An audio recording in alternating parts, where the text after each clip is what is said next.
겨울이면 너무 맛있는 코끝이 찡한 동치미는 아이들도 어른들도 너무 좋아하는 반찬이죠. 오늘 진짜 쉽게 만들어 봤어요. 너무 맛있어서 매일 만들게 될 거예요. 이제 시작해 볼게요. 자, 먼저 무는 깨끗하게 씻어줍니다. 전에도 알려드렸지만 이 무 껍질에는 정말 좋은 성분이 많기 때문에 껍질을 깎지 않고 이렇게 식재료용 소를 이용해서 씻어주시면 됩니다. 껍질을 그대로 이용할 거라 흐르는 물에 여러 번 헹궈주세요. 무는 꽁지와 뿌리 쪽을 갈라준 뒤에 흙이 묻거나 파인 부분 그리고 상처난 부분은 칼로 살짝씩 도려내줍니다. 동치미용 무를 샀는데요. 이렇게 4등분 정도 하니까 한 입에 먹기 쏙 들어오는 크기가 되더라고요. 자, 손가락 하나 정도의 길이로 썰어주시면 되고요. 이렇게 4등분을 하면 일정하게 썰어지죠.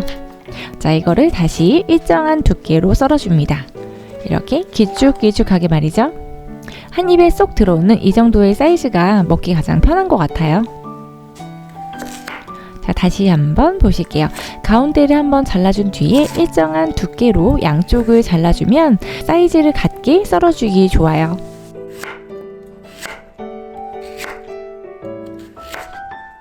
자, 이렇게 큰 볼에 담아주는데요. 사실 절이는 건 찹쌀풀을 준비하거나 재료를 준비하는 동안 소금에 절여주면 되기 때문에 너무 큰 부담 갖지 않으셔도 될 것 같아요. 무 2개를 썰어서 천일염 2큰술을 넣어준 뒤에 살짝 버무려서 40분 정도 절여줄게요. 가장 먼저 무를 절이기 시작했다면 그 다음 해야 될 일은 바로 풀을 쑤는 건데요. 저는 찹쌀을 이용해서 풀을 쑤었어요. 이렇게 5큰술을 이용해서 풀을 쑤어줄 건데요. 물을 먼저 300ml 정도 넣어준 뒤에 날가루가 잘 보이지 않도록 잘 섞어줍니다. 이렇게 수저로 으깨주면서 섞어주세요. 완전히 섞이지 않아도 돼요. 물에 모두 희석해서 한번 끓여주면 부드럽게 풀어지기 때문이에요. 자, 보다 빠르게 만들 수 있는 방법, 바로 물을 1리터 정도 넣고 끓여주는 건데요. 이렇게 하면 풀을 쑤는 시간을 더 절약할 수 있답니다. 물 1리터에 풀 300ml 정도 넣어주니까 1.3리터의 풀을 쑤어주는 거네요. 조금씩 나눠가며 천천히 저어줍니다. 찹쌀 풀은 덜 익히게 되면 배앓이를 할 수도 있기 때문에 적어도 5분 정도는 뭉근한 불에서 계속 익혀주셔야 돼요. 보글보글 끓어오르면 중약불로 줄인 뒤에 계속 저어주면서 5분 정도 끓여줍니다. 완성된 찹쌀 풀은 정말 맑고 묽어요. 이렇게 쪼르르 흐르는 정도인데요.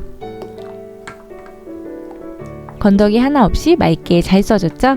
이렇게 쏜 찹쌀 풀은 잘 식을 수 있도록 베란다에 잠시 내놓을게요. 자, 그 사이 재료를 준비해 볼 건데요. 배보자기 혹은 이렇게 일회용 포를 사용하시면 좋아요. 저는 중 사이즈 정도 사용했어요. 자, 먼저 빠르게 우려내 줄 거기 때문에 잘게 썰어주는 게 중요합니다. 양파도 잘게 썰어주고 마늘은 다진 거 편으로 썰은 것보다 이렇게 칼등으로 으깨주는 게 훨씬 잘 우러나고 깔끔해요.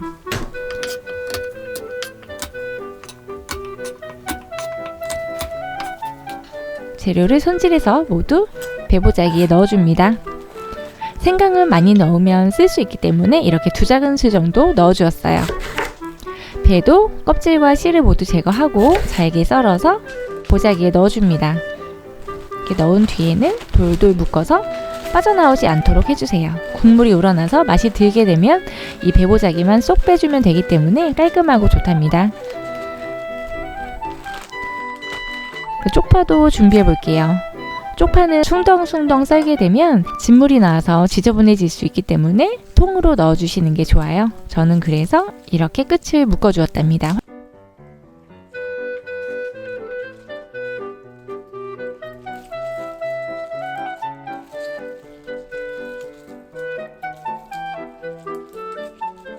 훨씬 깔끔하고 정갈하게 만들 수 있어요.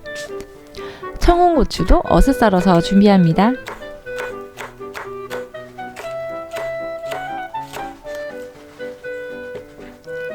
고추씨가 둥둥 뜨면 국물이 지저분해질 수 있기 때문에 물에 담가서 살짝만 헹궈 바로 꺼내주면 이 씨를 덜어내서 훨씬 깔끔한 국물을 만들 수 있어요. 자, 그동안 절여진 물을 확인해 볼게요. 이렇게 물기가 많이 나왔는데요.